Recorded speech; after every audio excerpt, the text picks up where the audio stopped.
हाय दोस्तों, कैसे हैं आप सभी। मैं डॉक्टर अनव्यास फिर से अपने यूट्यूब चैनल पर आप सभी का स्वागत कर रहा हूं और आशा कर रहा हूं सभी ठीक है, मस्त एंजॉय कर रहे हैं। Investment analysis and portfolio management का सब्जेक्ट चल रहा है।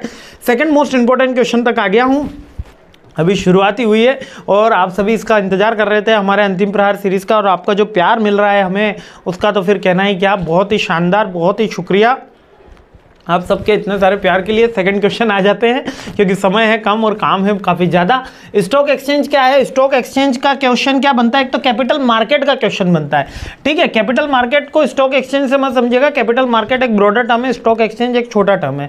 स्टॉक एक्सचेंज हमारे यहाँ जैसे like Bombay stock exchange, national stock exchange, BSE NSE आते हैं। तो स्टॉक एक्सचेंज का नेचर क्या होता है, स्ट्रक्चर क्या होता है, फंक्शन और लिमिटेशन। मतलब स्टॉक एक्सचेंज के ऊपर पूरी के पूरा एक ऐसे आता है। स्टॉक एक्सचेंज का नेचर होता है कि Bombay stock exchange and NSE platform है, इन्वेस्टर को हेल्प करते हैं, इन्वेस्टर को एक्सचेंज करने के लिए। क्या एक्सचेंज करने के लिए, शेयर एक्सचेंज करने के लिए, बाइंग और सेलिंग के लिए प्रमोट करते हैं, प्रमोट भी करते हैं और एक प्लेटफॉर्म प्रोवाइड कराते हैं जहां सर वो इन्वेस्टर जो है वो बाइंग और सेलिंग कर सकता है ना। They are vital components of Indian financial system. Indian financial system की एक बैकबोन भी है, क्योंकि पूरा का पूरा इंडियन को इकोनॉमी को अगर जज करना होता है तो केवल चेक किया जाता है कि सेंसेक्स आज कितना बढ़ा।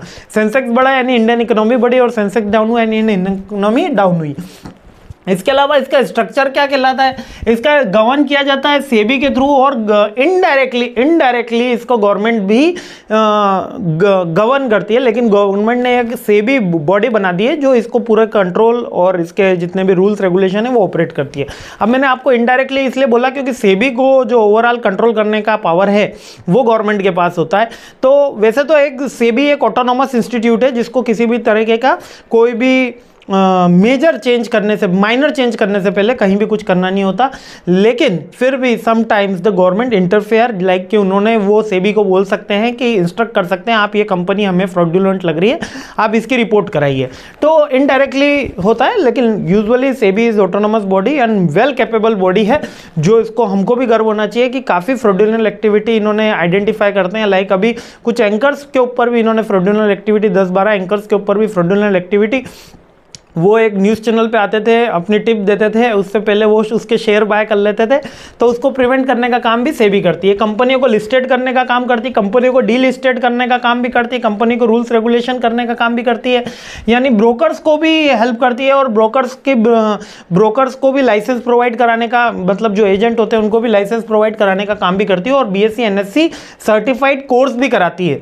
अगर आपको शेयर मार्केट में अपना करियर बनाना है तो BSE NSE के थ्रू एक सर्टिफाइड कोर्स आपको जरूर करना चाहिए। इसके बेसिकली फंक्शन क्या है, इसके बेसिकली इलेक्ट्रॉनिक ट्रेडिंग करवाती है, सेल ऑर्डर बाय ऑर्डर करवाती है, ऑपरेटर्स को एक लाइसेंस प्रोवाइड कराती है जिससे ये अपना जो ट्रेडिंग प्लेटफॉर्म बना सके। लाइक ग्रो एप्लीकेशन हो गई, 5 पैसा हो गई, एक लाइसेंस प्रोवाइड करा दिया जिसके थ्रू हम कर तो वहीं रहे लेकिन बीच में हमारे क्या आ गए, ऑपरेटर्स आ गए, है ना। Price movement, Indian stock exchange driven by the और बहुत सारे फैक्टर्स इसको इम्पैक्ट करते हैं, बहुत सारे फैक्टर, इकोनॉमिक फैक्टर्स, बहुत सारे फैक्टर्स इम्पैक्ट करते हैं। और इसके अलावा जो हमारा स्टॉक एक्सचेंज है वो हमको रिसर्च के लिए भी बहुत सारे डेटा प्रोवाइडेड करता है। आप NSE BSE की वेबसाइट पर जाओगे तो उसमें कौन सी कंपनी ने कब मूवमेंट हुआ है, कौन से बायर्स ने अगर बल्क में बाइंग करी यानी कि 2% से ज़्यादा बाइंग करी है किसी कंपनी के अंदर तो उसका डेटा मिल जाएगा। यानी रिसर्च के लिए डेटा दे देते हैं आपको, ट्रेडिंग के रिपोर्ट्स दे देते हैं, है ना, आपको कंपनीज के बारे बैलेंस शीट अवेलेबल करा देते हैं। तो इंडियन स्टॉक एक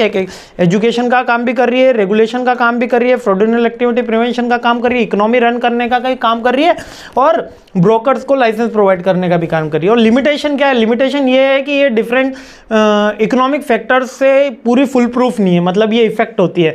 लाइक कि अगर रिसेशन आ गया, इन्फ्लेशन आ गया तो हमारा शेयर मार्केट गिरता है। इसके अलावा कोई हैजार्डस सिचुएशन आ गई, बाढ़ आ गई तो शेयर मार्केट गिरता है, या कोई अच्छी खबर आ जाती है तो भी शेयर मार्केट बूम आ जाता है। यानी कि इसमें कुछ इकोनॉमिक्स जो थॉट्स होते हैं, इकोनॉमिक्स न्यूज़ होती है, उसका इम्पैक्ट देखने को मिलता है। कोशिश कर रही है सेबी कि उसका इम्पैक्ट कम देखने को मिले, अपर सर्किट लोअर सर्किट लगा देती है, वो इसका पॉइंट है ना। वॉलेटिलिटी को कंट्रोल करने का काम होता है, लेकिन 100% वॉलेटिलिटी कंट्रोल नहीं कर पाती, फ्रॉडुलेंट एक्टिविटी होती है ना, लेकिन उसको कंट्रोल करने का काम काफ़ी इफेक्टिव टाइप से होता है। जब अपन इसकी लिमिटेशन में लिख रहे हैं तो सम एरर होती है, सम फ्रॉडुलेंट एक्टिविटी, इस तरीके से आप लिख सकते हैं। और टेक्निकल ग्लिच कभी कभी हमको देखने को मिलता है, वैसे तो आप काफ़ी अपडेटेड सिस्टम है, टेक्निकल ग्लिच कम देखने को मिलता है, लेकिन sometimes the technical glitch was there, है ना।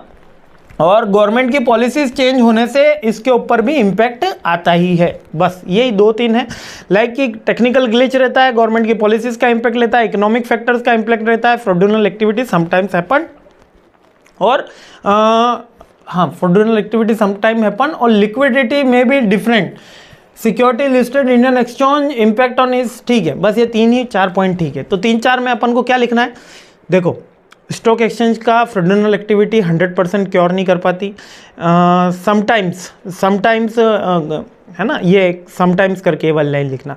इसके अलावा इंडियन गवर्नमेंट के कुछ ऑर्डर्स का इसके ऊपर इम्पैक्ट आता है, वॉलेटिलिटी 100% क्योर नहीं हो पाती, वॉलेटिलिटी का इम्पैक्ट आता है, और 100% एश्योर्ड नहीं होता है, टेक्निकल ग्लिच समटाइम प्रेजेंट हो जाते हैं। तो ये कुछ लिमिटेशन है, उसके अलावा आपको इसका नेचर भी पता है और इसके फंक्शंस भी पता है, यानी कि स्टॉक मार्केट में आप क्या क्या कर सकते हो, वही सारी चीज़ें आपको सब लिखनी है। आई होप क्वेश्चन समझ में आ गया, काफ़ी ईजी क्वेश्चन है और मोस्ट इंपॉर्टेंट क्वेश्चन में से एक रहा है। तो चलिए अगले बढ़ते हैं और अगले क्वेश्चन पे हमला बोलते हैं। जय हिंद।